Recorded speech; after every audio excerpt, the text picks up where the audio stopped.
Devant. Cette structure permet de faire coulisser le toit ici et donc de libérer l'espace en dessus et à l'intérieur il y a donc un télescope qui ressemble un petit peu à celui-là qui est donc à demeure et ça a un gros avantage donc vu qu'il est toujours monté, réglé et tout, eh bien, on est prêt en 3 minutes. Voilà. En parlant d'astrophotographie amateur, qu'est-ce qu'on peut réaliser? Alors on va passer un peu en vitesse. On a différentes focales. Ici vous avez photographié le soleil qui sont à peu près de même grandeur apparente dans le ciel planétaire. On peut employer des lunettes entre 200 mm de focale et 600 mm de focale. Le soleil, vous savez ce que c'est, hein, les photographes. Et c'est un exemple, c'est la longueur de l'objectif que vous mettez sur votre appareil. Donc à peu près, on va dire 500 mm pour ces deux photos, ces trois photos.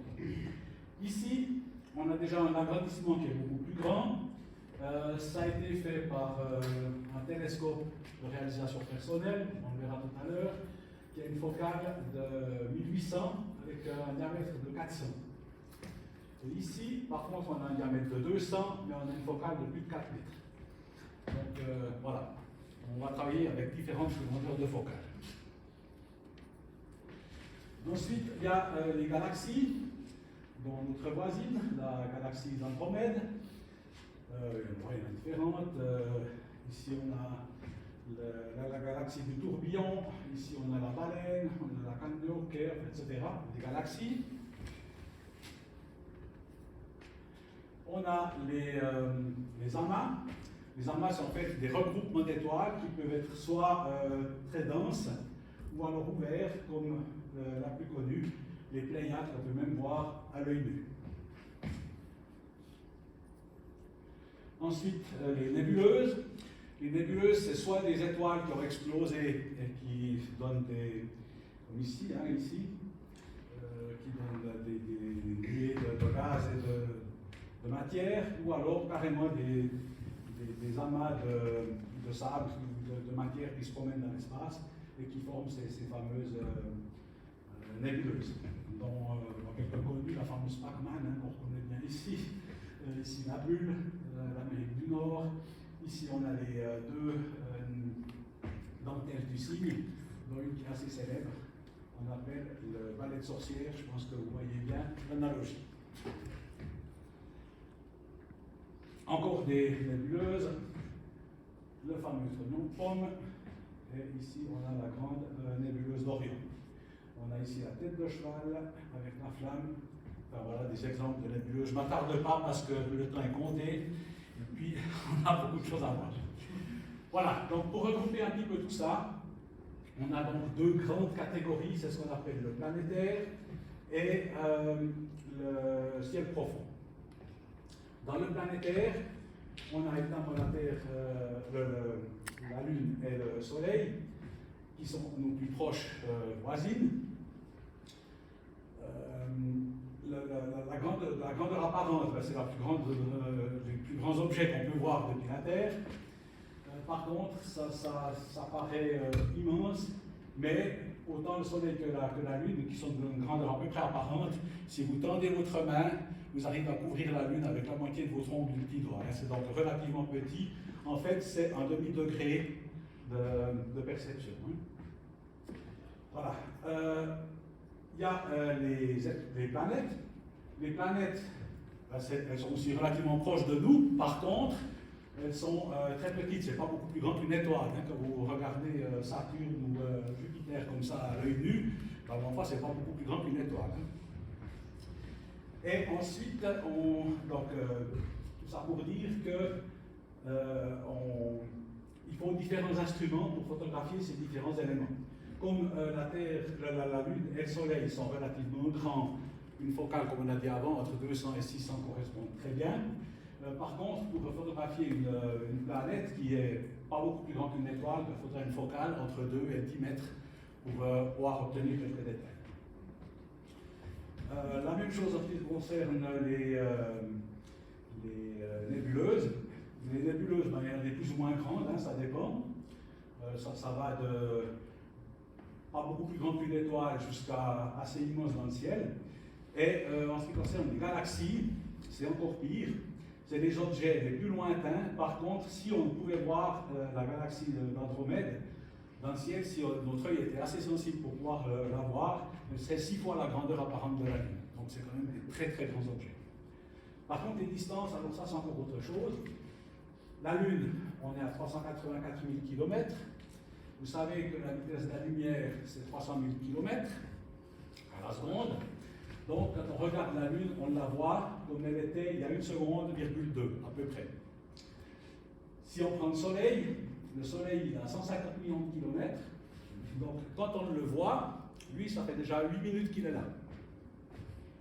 Les planètes, ben, ça change tout le temps, hein, vu qu'elles sont tournent autour du Soleil, comme nous, donc elles peuvent être une fois à l'autre côté du Soleil et une fois à côté de nous, etc. Ça change tout le temps.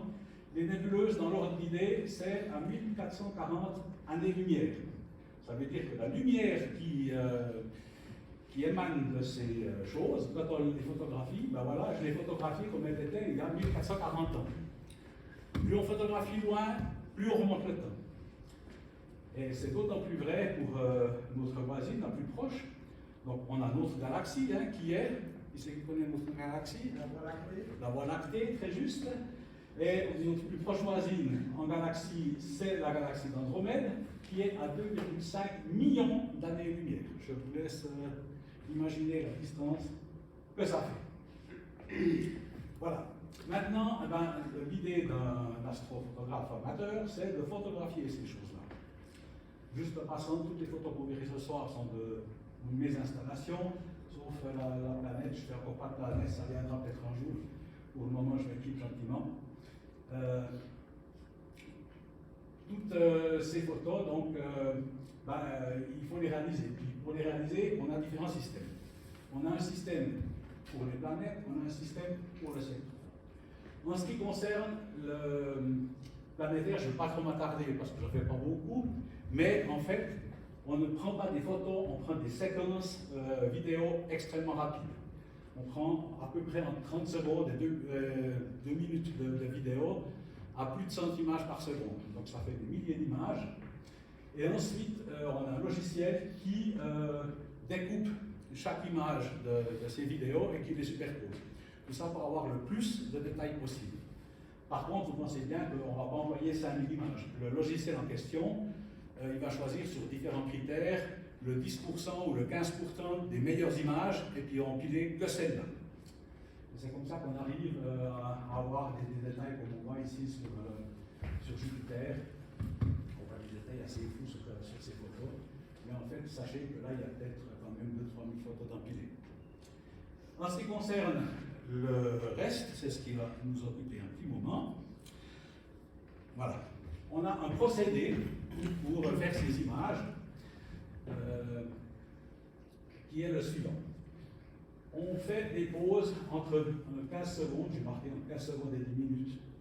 En moyenne, c'est 2-3 minutes pour dire quelque chose, et on arrive à une image brute. Comme celle-ci, c'est une image brute. On arrive à ça.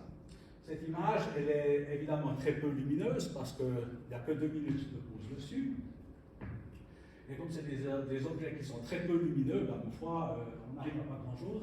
Par contre, c'est déjà un bon début. Mais on va déjà commencer par en faire une dizaine, une centaine.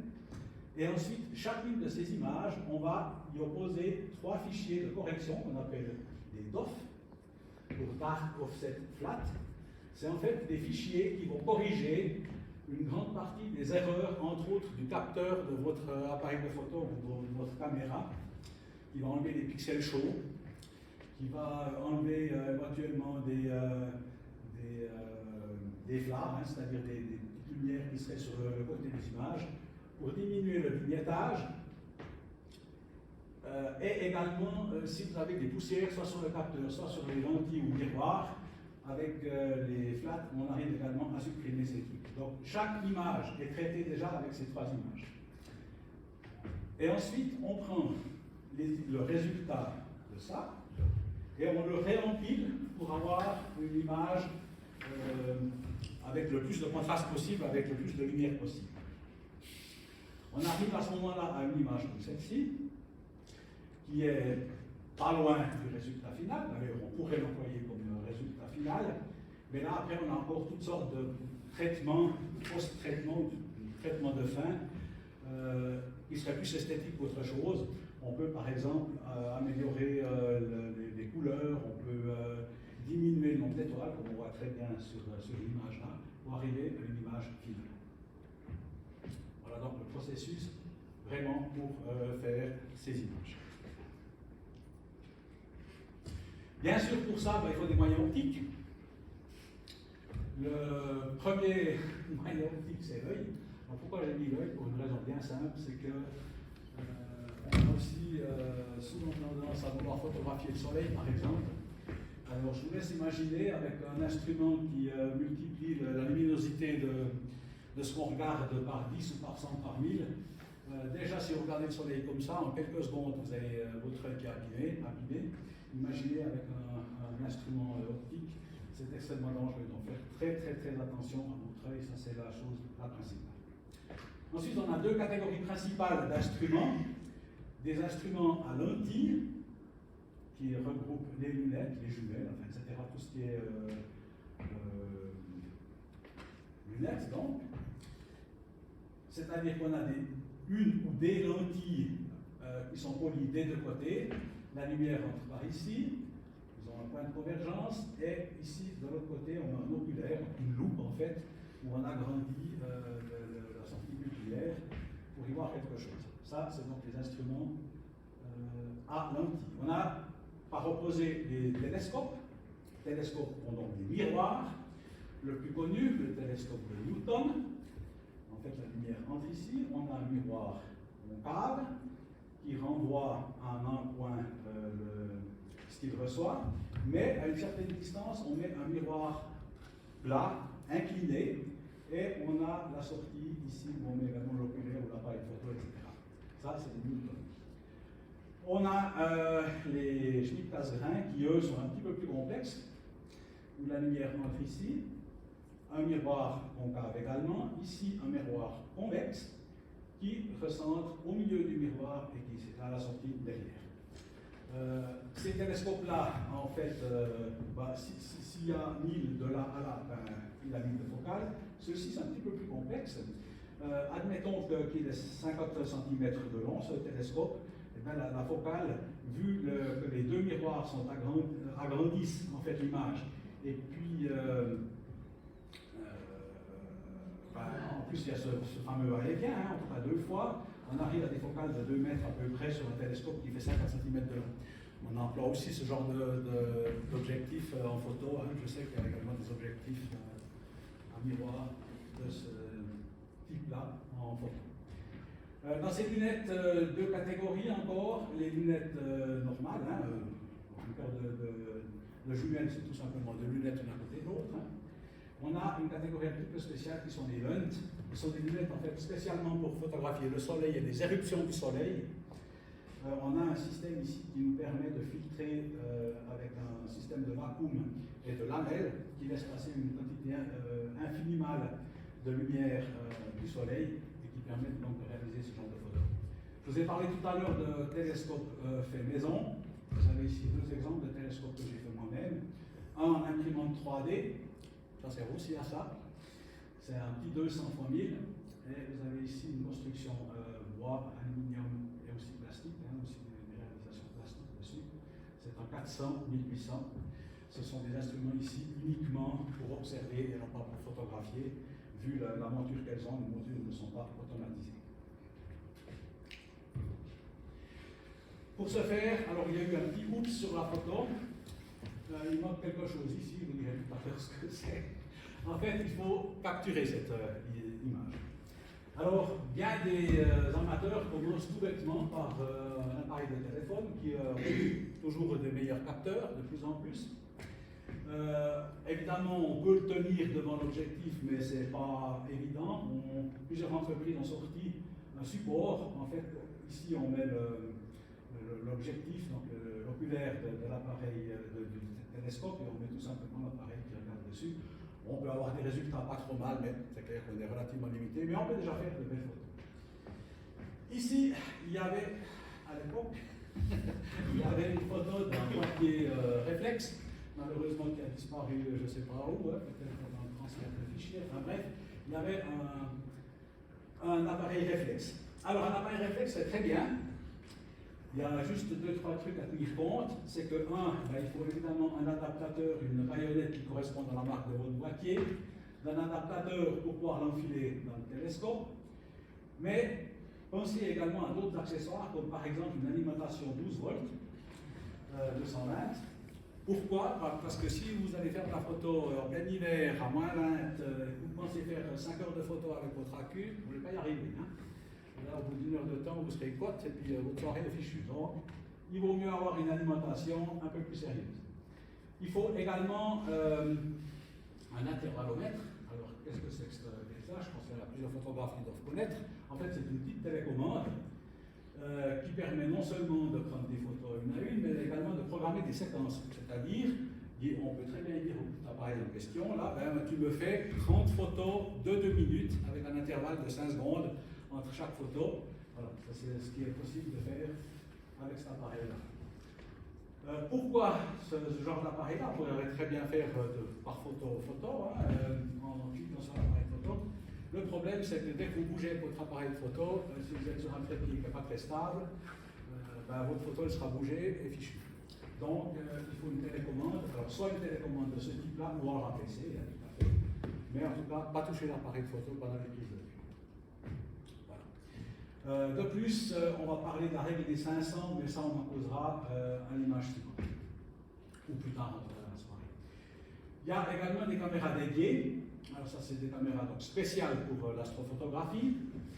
Là, on a 2 voire 4 catégories. On a d'abord des caméras couleur et des caméras noir-blanche. Bizarrement, c'est la caméra noir-blanche qui est la plus chère. Pourquoi? Parce qu'elle a une meilleure résolution.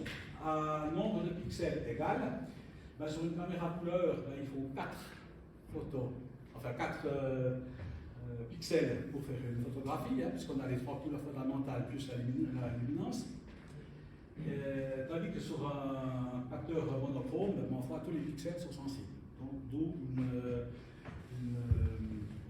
une meilleure définition. Ce qui veut aussi dire que si on veut faire une photo couleur, la caméra couleur sera également 4 fois plus rapide que la caméra noir et blanc. Pourquoi? 4 fois plus rapide que la caméra noir et blanc, parce que tout simplement, là vous avez directement de la couleur, tandis que si vous voulez faire de la couleur avec une caméra noir et blanc, ce qui est tout à fait possible, mais vous devrez faire la luminance et 3 photos supplémentaires pour également les 3 couleurs fondamentales. Donc, ce que vous faites en une photo sur une caméra couleur, vous le faites en 4 photos sur une caméra noir-blanche. Ensuite, dans ces caméras, il y a des caméras un peu plus grosses, comme celle-ci, vous voyez, qui a en fait un élément de Peltier qui permet de tempérer la caméra, le capteur en tout cas. En général, il est refroidi entre moins 10 et moins 20 degrés. Non seulement ça refroidit, mais en plus ça garde la température, donc ça régule la température. Ceci pour éviter tout ce qu'il peut y avoir comme différences de température, enfin buée, j'en passe à des minutes. Voilà, je crois que j'ai à peu près tout dit là-dessus. Voilà. C'est là qu'on va faire un petit peu de physique céleste. Pas grand-chose, ne vous inquiétez pas. On sait qu'on tourne autour du Soleil. On sait qu'on tourne autour du Soleil en 365 jours écart. Ce qui veut dire qu'au bout de 4 ans, on a une ligne bissextile pour remettre les calendriers à l'heure. Mais on sait aussi que l'inclinaison de la Terre par rapport à sa rotation autour du Soleil est de 23,5 degrés. Par contre, elle a toujours la même orientation. Elle tourne comme ça, ce qui donne en fait les saisons. On le voit très bien ici sur le schéma. Ça donne les saisons. La Terre tourne sur elle-même en 23 heures et 56 minutes. On le voit très bien, c'est-à-dire que de par ce phénomène-là, on a donc 4 minutes d'écart à chaque jour, ce qui fait qu'en une année, si on fait 365 fois 4 minutes, on arrive de nouveau à peu près en un jour. Ça veut dire que le même jour, à la même heure, une année après, au même endroit, on aura le même ciel qu'aujourd'hui. Voilà. Par contre, évidemment, on n'a pas le ciel en hiver comme été. Il y a des constellations d'été, il y a des constellations d'hiver. Ces constellations, elles ont un gros avantage, c'est que, en fait, il y en a 88, 44 par hémisphère, 44 chez nous, 44 de l'autre côté. Ces constellations, vous ne semblez pas en connaître beaucoup, mais vous connaissez déjà toutes celles du zodiaque, qui sont évidemment à l'équateur. Et puis, quelques-unes peut-être, vous connaissez la Grande Ourse, etc. Ça a le gros avantage de pouvoir se repérer dans le ciel. Si on parle par exemple de la grande nébuleuse d'Orion, elle sera forcément de la constellation d'Orion. Voilà, ça rapproche déjà un petit peu pour s'y retrouver dans le ciel. Maintenant, comme tout bouge, rien de stable, il faut quand même trouver un moyen pour pouvoir régler nos télescopes. Parce que nos télescopes, bon, ils sont intelligents, mais comme toute l'informatique, comme tous les appareils, s'ils n'ont pas une référence, ils servent à rien. L'ordinateur, c'est très bête, si vous n'y donnez pas un programme, il ne va rien faire pour vous. Là, c'est un peu la même chose. Il faut un point qui ne bouge pas. Et ça tombe bien, il y en a un. Quelqu'un a une idée? L'étoile polaire, exactement. L'étoile polaire, pourquoi polaire? C'est tout simplement parce qu'elle est en fait dans la continuité de l'axe de rotation de la Terre. Alors, elle n'est pas pile poil, mais suffisamment juste pour qu'on l'emploie pour régler nos montures. C'est-à-dire qu'en fait, on règle l'élévation. L'élévation, vu qu'on est à 47 degrés à peu près ici de l'équateur, donc on va régler déjà en élévation à 47 degrés.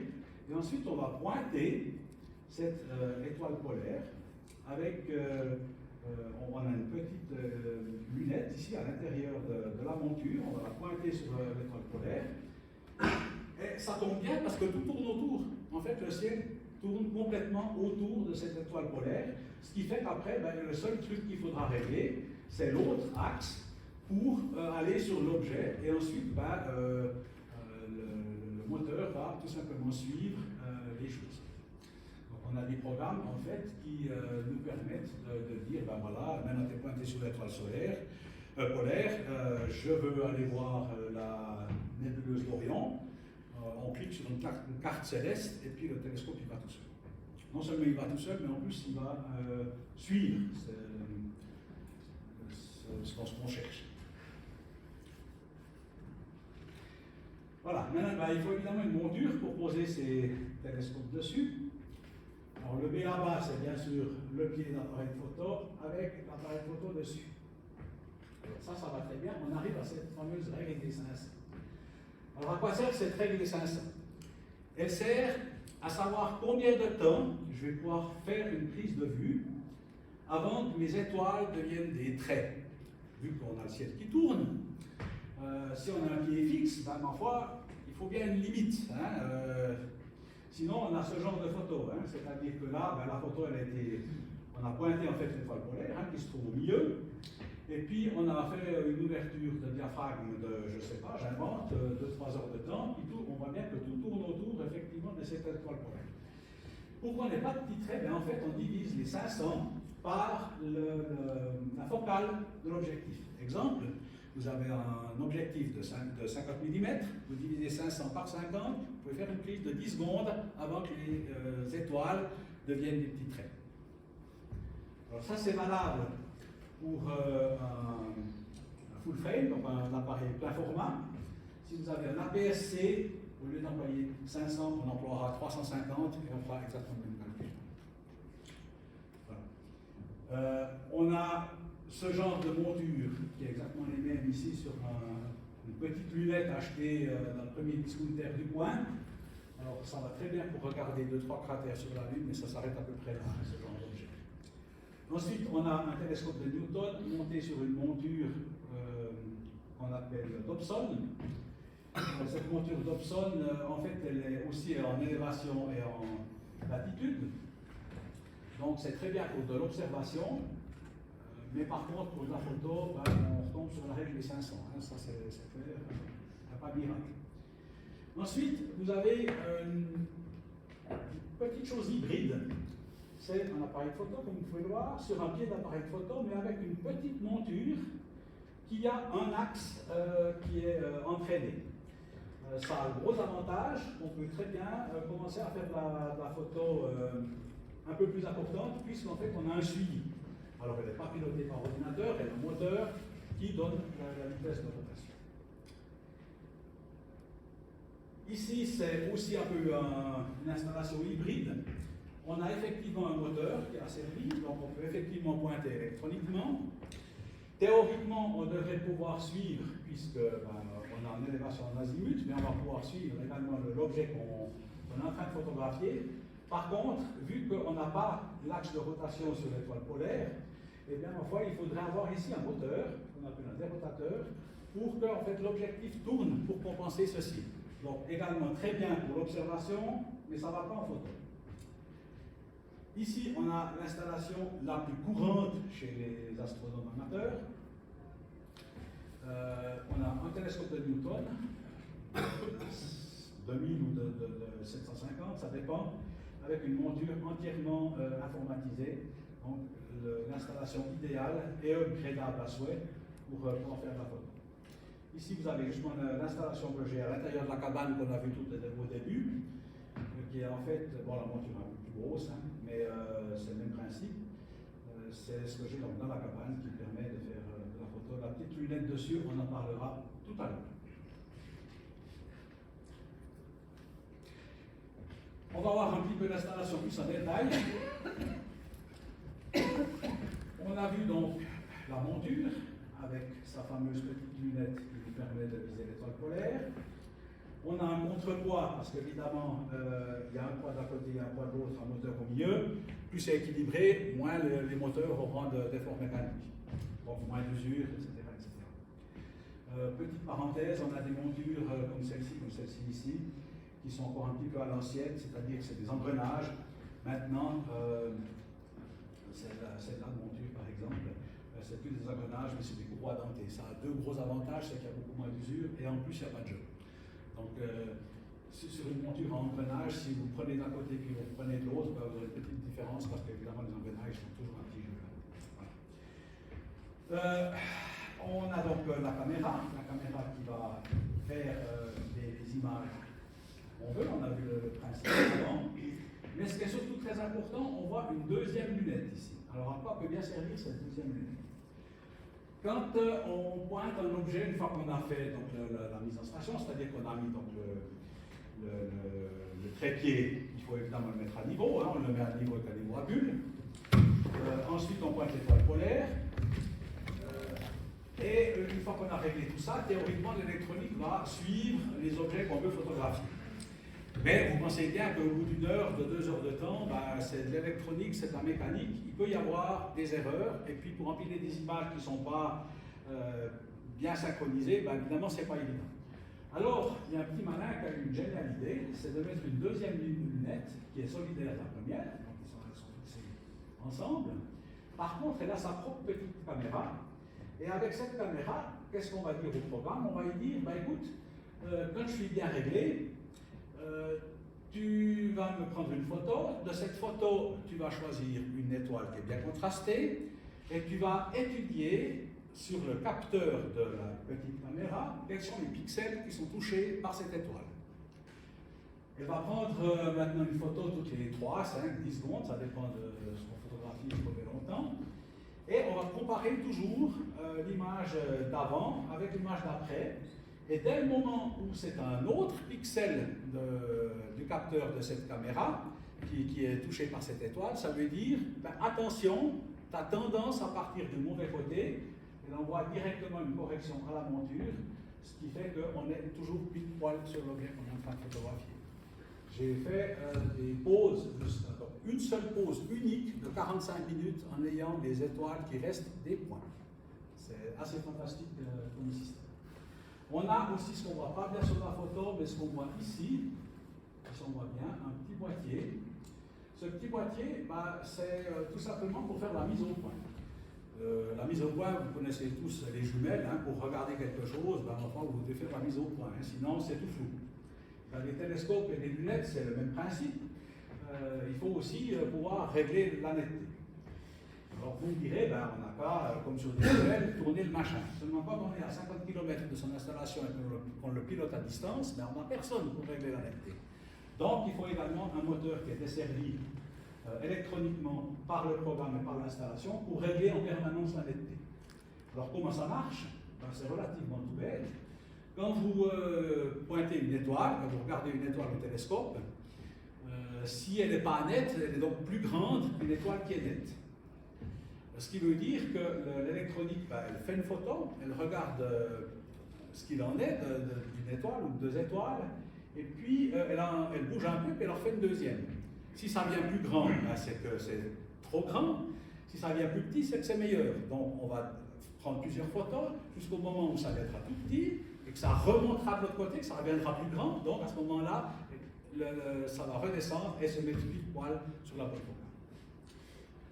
Autre chose que j'ai peut-être pas dit tout à l'heure, quand on pointe également un objet, je ne sais pas, n'importe lequel, de nouveau la nébuleuse d'Orion, pour dire quelque chose, on fait une première photo, elle ne sera peut-être pas pile poil au milieu de la photo. Et on aimerait bien qu'elle soit pile poil au milieu de la photo. Alors on peut toujours cropper, hein, vous me direz. Cropper, ça veut dire ben, vous découpez votre photo, vous avez envie qu'on la voit. Quelque chose de beaucoup plus malin, c'est qu'elle soit vraiment au milieu de la photo. Alors comment est-ce qu'on fait? Ben, pour ça, merci aussi Internet et les ordinateurs. Vous prenez une photo, vous avez dit à votre appareil, pointe là.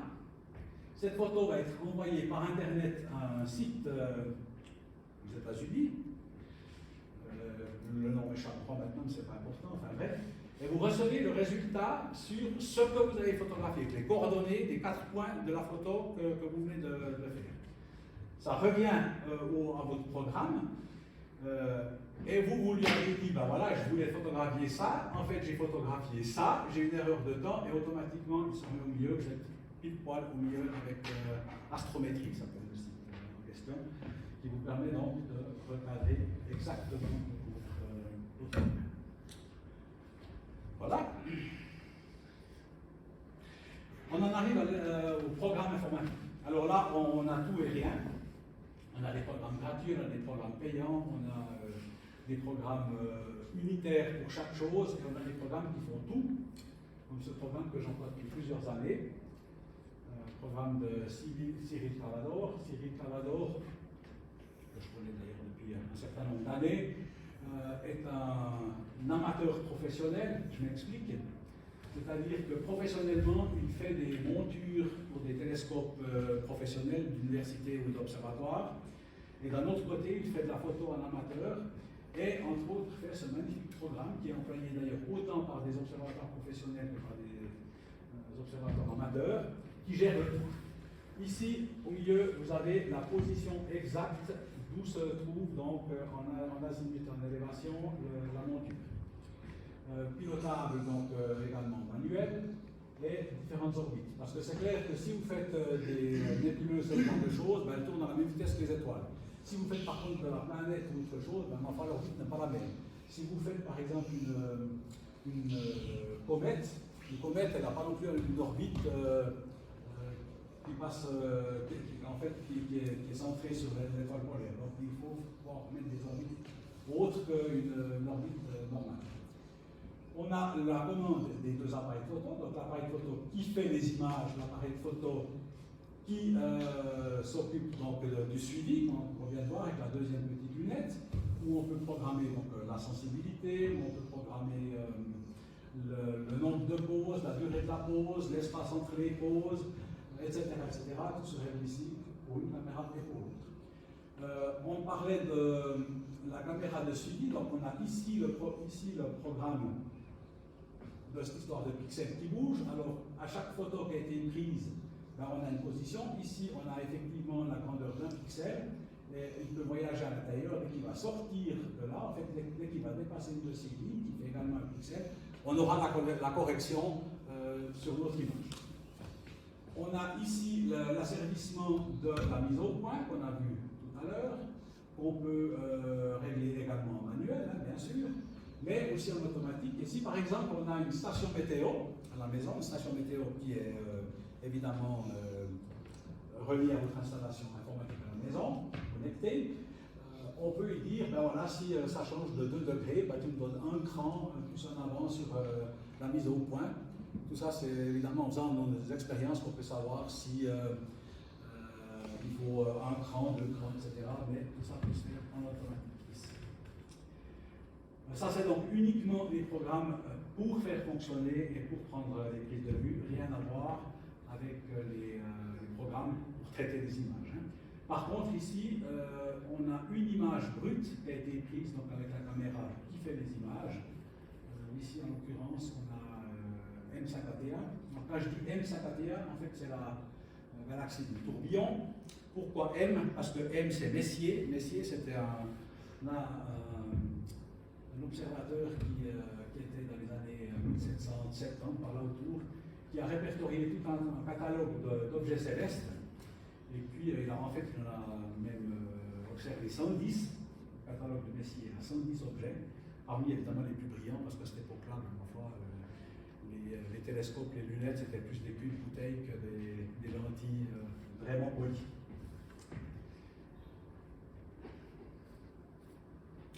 Voilà, ben, en ce qui me concerne, je n'ai pas été trop approfondi, mais j'ai essayé de vous expliquer ce que je pouvais.